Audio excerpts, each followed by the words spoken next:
Плашчаніца. Маўклівая сведка ўваскрашэння. Катэхеза айца Анджэя Юхневіча.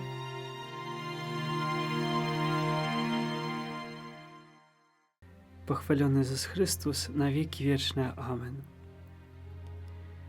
Хочам цяпер разам з вамі дакрануцца да гэтай адной з найвялікшых таямніцаў хрысціянскай веры, якой ёсць уваскрэсенне.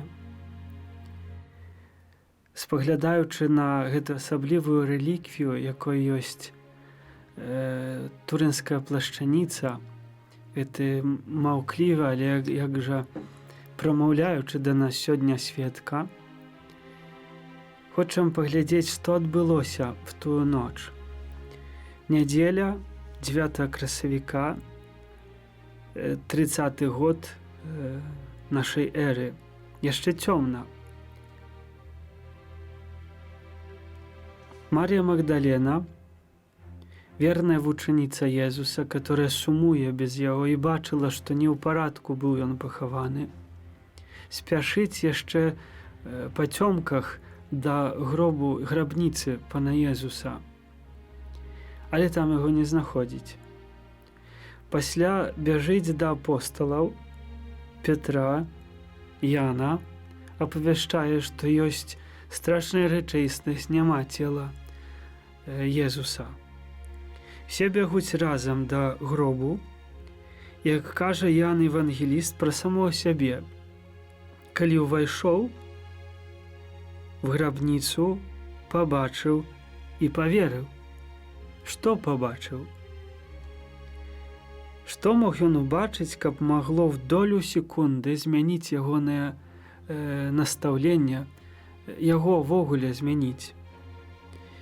Паводле Евангелія змешваемся больш-менш каля 36 гадзінах мукі пана Езуса.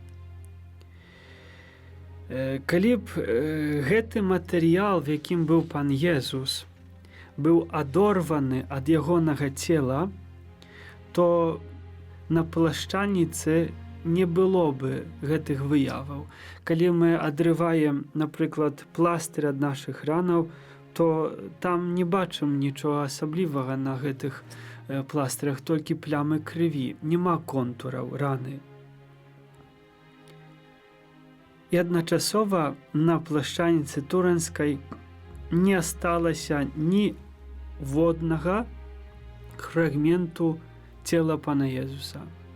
Всё ідэальным чынам адлучылася ад самого палатна. Цела, як кажуць адмыслоўцы, не было адорвана, але нейкім чынам пранікнула праз саму матэрыю.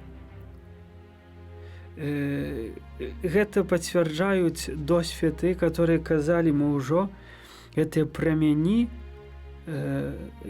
уздзейнічаюць на матэрыю. Гэта значыць, што цела пана Езуса перастае быць матэрыяльным, дэматэрыялізуецца, змяняецца з сілай нейкай энергіі в 0,01 секунды в нейкі зусім іншы стан. І пасля апосталы спаглядаюць на пана Езуса ўжо воскресла перамененага, жывога, который не ёсць матэрыяльны в значэнні нашай матэрыі, ёсць іншыя. Некаторыя з адмыслоўцаў кажуць, навукоўцаў, што цела пана Езуса замянілася в нейкую форму энергіі, пакідаючы след на турынскай плашчаніцы.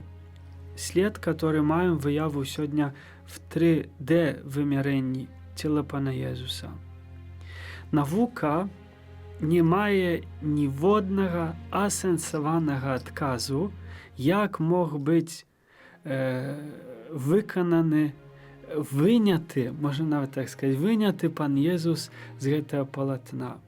Ён пранікае праз гэтае палатно. Святы Ян запісвае, згадвае пра хусту пана Езуса, выкарыстоўвае слова энтетулігменон. Грэчаскае слова энтетулігменон. І адзін з біблістаў, перакладаючы гэтае слова, кажа, што гэта азначае не столькі скручанае в одно месца, гэта ёсць перакладзена, але закругленая, якая захоўвае авальную форму галавы. Таму цела не магло быць вынята, толькі яно пранікае, а там, дзе было галава пана Езуса, яно астаецца в такой форме закругленай. Таму, калі апосталы прыходзяць, пачынаюць глядзець на гэтыя ўсе факты, на палотны і таксама пачынаюць верыць в тое, што пан Езус уваскрос, што ён ёсць жывы. Няхай гэтыя разважанні нам сапраўды дапамогуць асведаміць сабе, што калі б мы папрасілі, і калі б ты папрасіў пана Езуса памерці яшчэ раз за цябе, то ён бы згадзіўся на гэта. Ён зрабіў бы гэта яшчэ раз. З любові да цябе. Пахвалён Ісус Христос, на векі вечныя. Амен. Плашчаніца. Маўклівая сведка ўваскрашэння. Катэхеза айца Анджэя Юхневіча.